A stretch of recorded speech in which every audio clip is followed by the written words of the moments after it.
리걸마인드 연구소입니다. 대한민국의 모든 국민은 법 앞에 평등합니다. 그리고 또한 형사사법 절차에 있어서 모든 국민은 무죄 추정의 원칙, 그 원칙을 보장받습니다.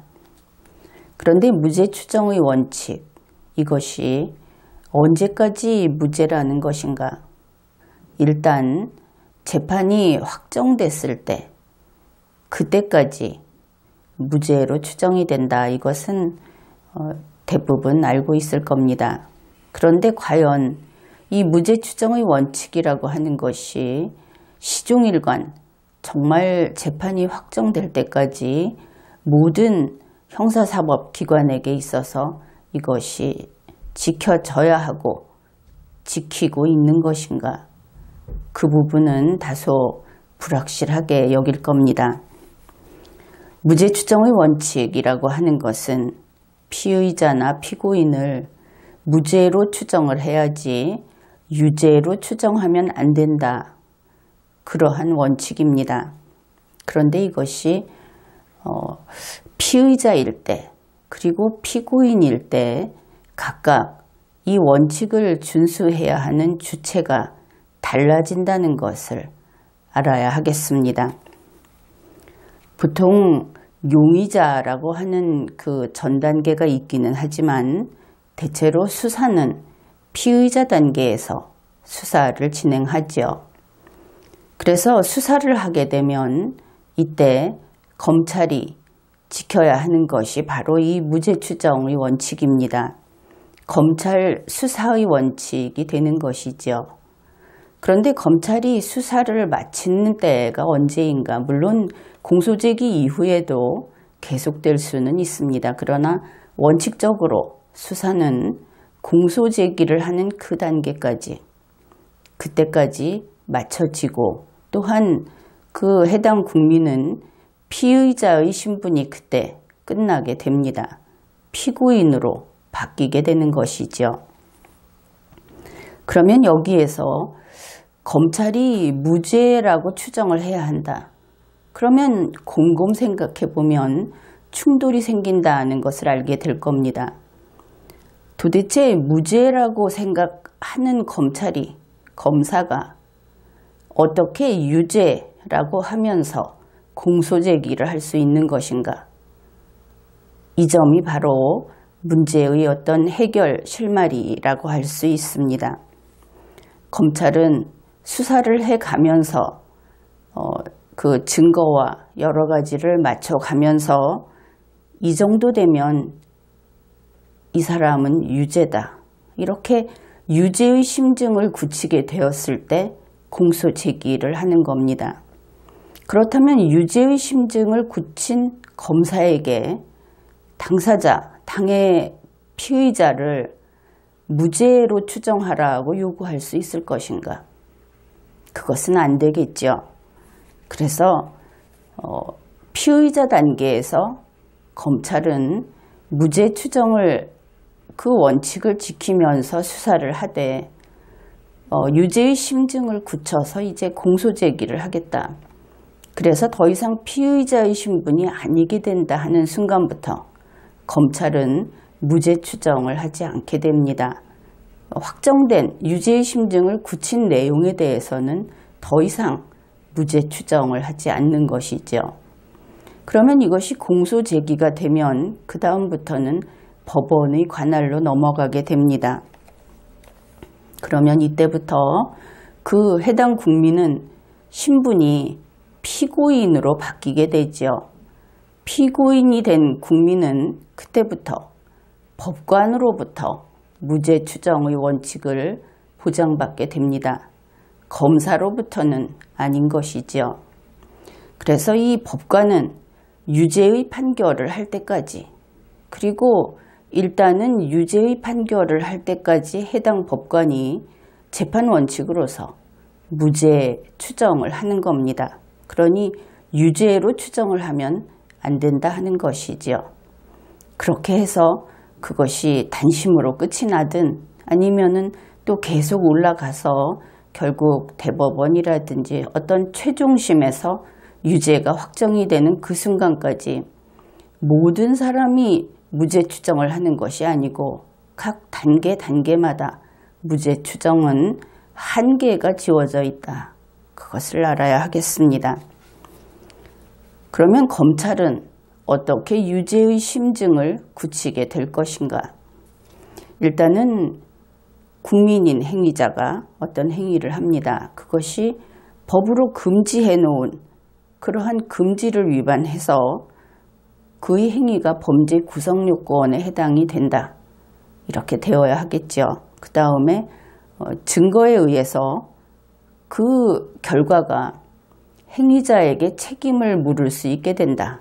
이것을 책임이 행위자에게 귀속된다. 이렇게 이야기를 합니다.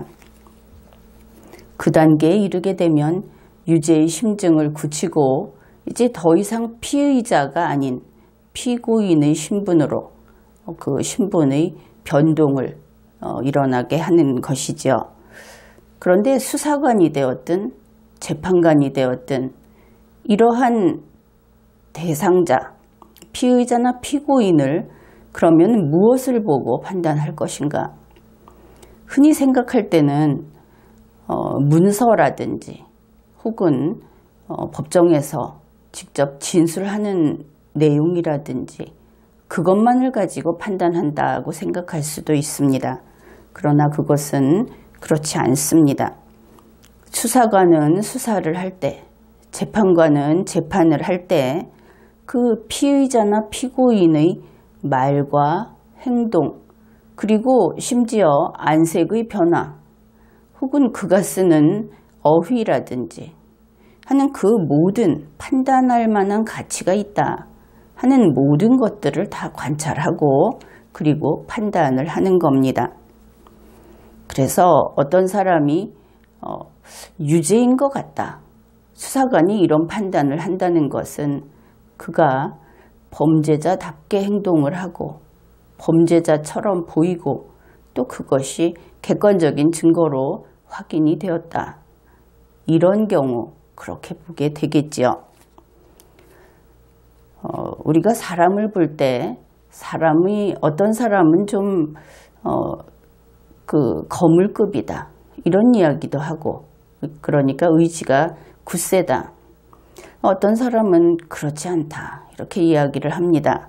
그래서 이 두 가지 경우 굵은 그 아름드리 나무 이것을 동량이라고 한다면 그런 나무 그리고 또 큰 나무 중에서 버드나무 거기에 대해서 이야기를 해봅시다. 동량이라고 하는 것은 물론 살아있는 나무는 아닙니다. 왜냐하면 이 동이라고 하는 것이 용마루 동이고 량이라고 하는 것이 대들보량. 그래서 이것은 이미 지붕을 떠받치는 목재다. 그것을 알 수 있죠. 그런데 동량이라고 하는 것은 기둥과는 다른 겁니다. 어떻든 집에 있어서 아주 중요하고 믿음직한 그러한 역할을 하는 그 부분, 그것을 동량이라고 하고 여기에서 이와 관련해서 동량지체, 동량과 같은 그런 인재라는 말도 있습니다. 버드나무는 그러면 어떤 나무인가? 이것은 우리나라 전국 곳곳에서 자라는 어디에서나 볼 수 있는 흔한 나무입니다. 특히 개천이라든지 이런 냇가, 물 가까이서 자라는 나무 그렇게 알려져 있죠. 버드나무도 제법 거목으로 자라기는 합니다. 지름이 약 80cm 그리고 키가 20m까지 자라는 큰 버드나무 그런 버드나무도 있다고 합니다. 그런데 이 버드나무는 그렇게 크게 자라더라도 그것을 믿고 의지해서는 안 되는 나무다. 이렇게들 이야기를 합니다. 왜냐하면 그 나무가 든든하지도 않지만 겉보기에는 그렇게 큰 그런 나무인데 그 나무를 믿고 나무를 타고 올라가게 되면 그 나뭇가지가, 굵은 나뭇가지도 별로 힘없이 그냥 툭툭 부러져 내린다고 하는 것이죠. 그래서 버드나무가 아름드리 나무라고 해서 그것을 믿고 올라가게 되면 낙상하기 쉽고 또 그런 일이 종종 일어난다. 그렇게 이야기를 합니다. 그것을 빗대어서 버드나무 같은 사람은 믿을 만한 사람이 못 된다. 이런 이야기들도 하지요. 더구나 옛날에는 이 버드나무가 잘 썩고 했을 때 그 속이 드러나게 되면 캄캄할 때 멀리서 보면 그 번뜩이는 그런 그 빛이 나서 이것을 옛사람들은 도깨비불이라고 하면서 무서워했다고 합니다. 그러면은 어떤 인물이 동냥일까 아니면 버드나무일까? 그것을 우리가 예를 들어서 한번 판단을 해보기로 합시다. 흔히 이것은 그 정치인이라든지 아주 그 큰 인물이라고 하는 그런 리더, 그런 사람들한테, 그런 사람들을 빗대어서 하는 이름이지요. 동냥 이런 것들은. 그런데 정치인 A씨라는 그 정치인이 있습니다. 그는 어느 당 소속 정치인입니다. 무소속은 아니었습니다. 2003년에 그는 어느 당의 중앙위원이었고 2004년에 그는 어느 당의 정책위 제1정조 부위원장, 또 그 당 소속 제17대 국회의원, 그리고 그 당의 원내 부대표, 이런 직책을 맡았습니다. 2005년 A씨는 그 어느 당의 중앙의원이었고 또 어느 당의 당의장 특보였으며 그 다음 해 2006년에는 어느 당 당의장 비서실의 수석 부실장이었습니다. 그는 제17대, 제18대, 제19대 국회의원이었고 그래서 3선 의원 이렇게 이야기를 하지요. 그는 국회 사무총장을 지냈고 국회에 법제사법위원장도 했습니다. 그가 인재다. 그래서 아주 중요한 자리에 후보로 거론된 것들도 대단히 많습니다. 2017년 5월경에는 대통령 비서실장에, 같은 해 6월경에는 법무부 장관에, 같은 해 8월에는 주 러시아 대사로, 그리고 그는 결국 주 러시아 대사가 돼서 2017년 9월 5일에 내정됐다 하는 뉴스가 나왔습니다. 그리고 주 러시아 대사로 있는 상태에서 2018년에는 차기 대통령 비서실장 후보로 또 이야기가 되었습니다.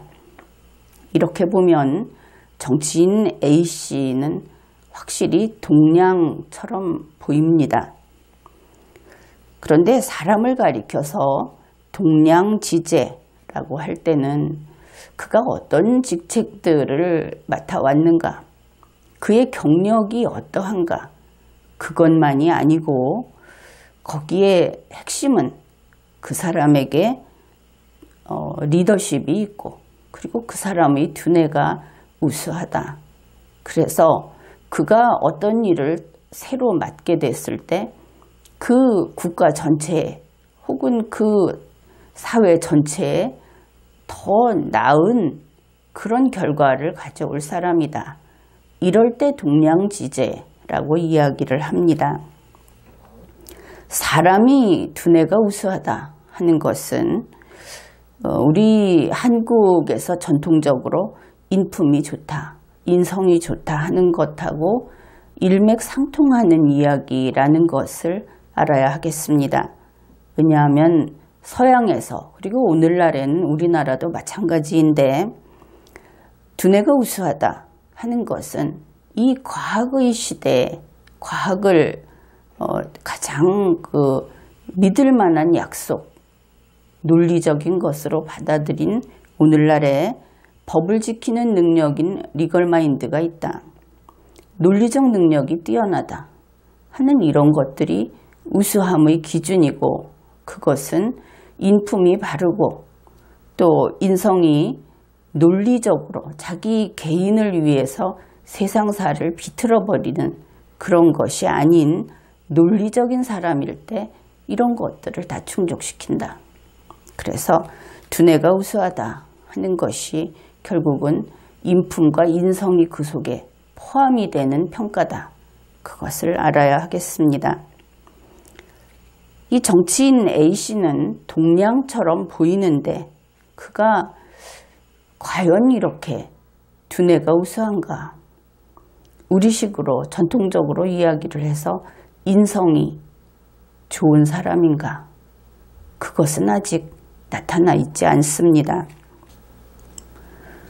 정치인 A씨는 2017년 9월 5일 주 러시아 대사로 내정되었다 하는 것이 공표되었습니다. 그리고 같은 해 10월 25일 문재인 보궐 대통령으로부터 신임장 수여를 받았고 2017년 11월 초순에 러시아로 출국했습니다. 이러한 정치인 A씨, 지금은 주 러시아 대사 A씨, 그가 동량인가? 그것은 첫째로 거짓말을 하지 않는다. 스스로 한 이야기에 대해서 책임을 진다.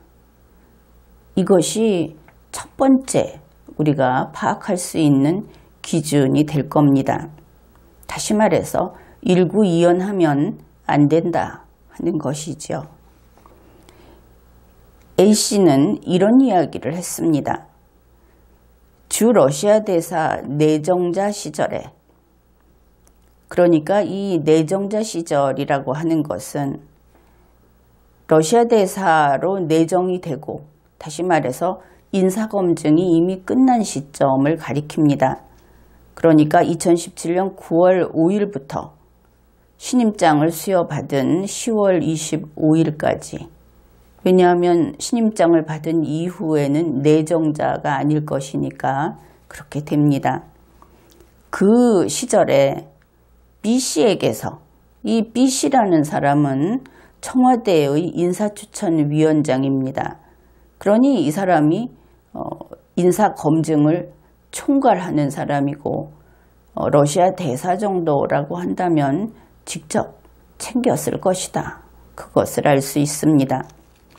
이 B씨에게서 연락이 와서 최근 이 A씨가 어떤 의혹의 중심에 있는데 그 관련 의혹을 질문받았다고 합니다.